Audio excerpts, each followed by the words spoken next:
Are we so streamlined that I can not tell where the line is? That's being streamlined. The line is invisible when you get streamlined to perfection. We all want to streamline our lives to perfection.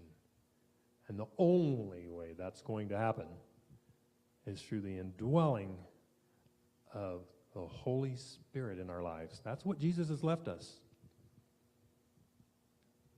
That's what he's left us as a comforter, as a insightful, spiritual being that will show us all truth and lead us in the path of righteousness. So if that is your desire here today, let it be known that only Jesus can give you that direction. And he gives it to all of us through the gift and the power of the Holy Spirit in our lives. That's what's going to lead us through to the end. And when Jesus comes again, he'll say, "Well done. I am so excited."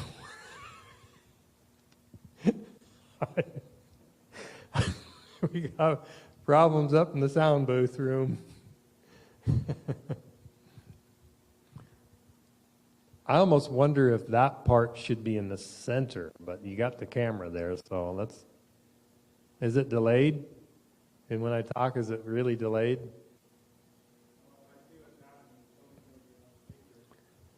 Step into a new day.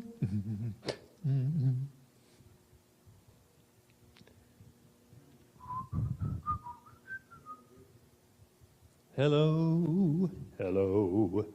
Where are you going to in your life? Do you have a friend in the whole world? And if you do, you must know that no one can beset you.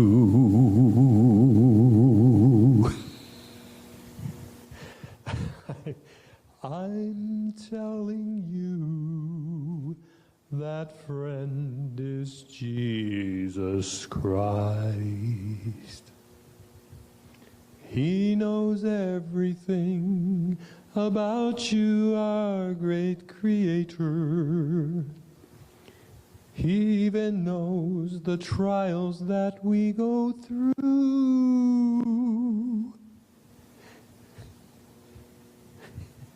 And if you find your best friend is Jesus,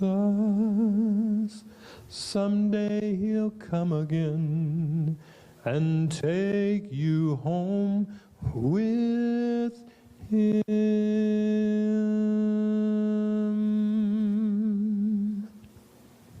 But I don't know about tomorrow.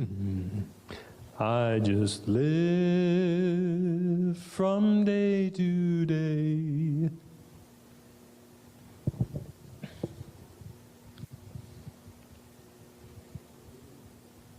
You got it figured out. Let's test Mr. Lapel. Testing Lapel. Ooh, we got to have him turned on. That's what's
move us pretty much to wherever we want to go. That could be a dangerous thing. Because you see, God has a path for us that He wants us to walk in. Did I say walk? Isn't that an action word? Yes, it is. That doesn't mean He has a path for us to sit in. He has a path for us to walk in. Did you know that, Donnie? He doesn't have a path for us just to sit in. If our legs are capable of moving, then He has a path for us to walk in. Well, let's go a little farther. Okay, if we're walking, are we just going to walk around wherever we want to go? No, walk ye in the Spirit. So the Spirit is supposed to lead us to walking in whatever direction we go. And here's another tricky part. There's two forces. Let's call it number 1, Spirit, and number 2, Spirit. They're fighting each other. They're in, not competition, but they are warring against each other. You know, for what? For us. For us. And we can actually choose to walk like I'm walking right now after 1. Let's say this is Spirit 1. Well, whoops. This is Spirit 1 over here. And that's God. Or we can walk over to this side and choose to kick God off the throne and walk in the number 2 Spirit. Now that's a dangerous ground because there's lots of pitfalls over here in number 2. Now I'm not saying that there isn't thin ice once in a while on number 1. Guess who's there to uplift us, to give us strength to go through whatever we go through, no matter what. Testing. Once upon a time, there was a test, and the test was lifelong. It wasn't for a second, or just a couple of days, but it's a test that lasts our whole life.